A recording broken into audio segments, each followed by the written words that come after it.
এই দেশে ডিম খাওয়া কঠোরভাবে নিষিদ্ধ ছিল। যদি কেউ ডিম খেতে গিয়ে ধরা পড়তো তাকে মৃত্যুদণ্ড দেওয়া হতো। তবুও কিছু লোক লুকিয়ে ডিম খেত।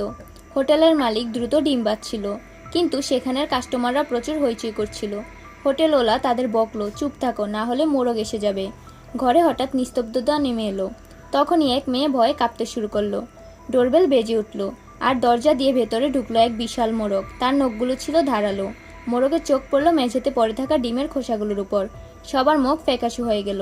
লোকেরা তাড়াতাড়ি নিজের ঠোঁট মুছে ফেলল। মোরগের চোখে ক্রোধের আগুন জ্বলে উঠল। আসলে এই দেশে মোরগরাই সবকিছু নিয়ন্ত্রণ করত।